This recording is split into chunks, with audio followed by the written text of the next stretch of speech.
Oui, les manifestants sont revenus dès ce matin très tôt sur ce camp du Mali où ils sont mobilisés depuis le début. Je me trouve avec Pierre Gaël, qui fait partie justement de ces gilets jaunes mobilisés depuis le début. Comment vous avez réagi après l'évacuation de ce camp hier soir par les forces de l'ordre?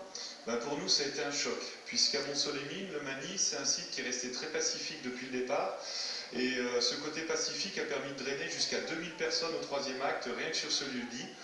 Et les gilets jaunes ici ne pensaient pas être délogés à la même enseigne que ceux qui étaient un peu plus durs ou violents. Le choc a été tel que les gens sont relevés dans la nuit pour vérifier ce qui se passait sur leur site. Et du coup, on a des réactions ce matin qui partent complètement en cacahuète, puisque les gens parlent maintenant d'être violents, d'arrêter d'être pacifiques et d'organiser, par exemple, des beaux cadeaux surprises pour l'anniversaire de M. Macron vendredi et de faire un 6e acte samedi qui soit les plus détonnants possibles. Alors justement, vous envisagez quoi comme type d'action, vous qui jusqu'à maintenant faisiez des barrages filtrants ici principalement? Tout à fait, on faisait que du filtrant. Alors personnellement, moi j'envisage rien du tout. On a toujours fait voter en assemblée générale, on a une assemblée générale une fois par semaine, elle aura lieu ce soir. Donc on a toujours fait voter aux gens ce qu'ils souhaitaient faire et l'orientation qu'ils souhaitaient donner au mouvement. Mais je pense que ce soir, les orientations vont être complètement différentes. Complètement différentes.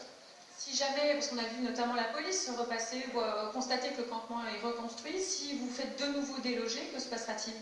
Et bien là, on s'est fait déloger une fois, les gens ont reconstruit un camp plus gros, plus grand, fortifié, avec des pneus qui sont prêts à être enflammés pour repousser les forces de l'ordre. Si ça se redétruit encore une fois, ça sera encore plus gros, plus grand et encore plus fortifié avec des tours de garde non-stop. Je vous remercie. En tout cas, vous voyez ici, le camp a été totalement reconstruit. Il n'y avait rien ce matin. Désormais, il y a à nouveau des barrières. Les gilets jaunes ont rallumé le feu. Ils ont ramené des vivres pour pouvoir continuer de tenir ce point de mobilisation qui est un point historique ici près de Lyon-Solimine.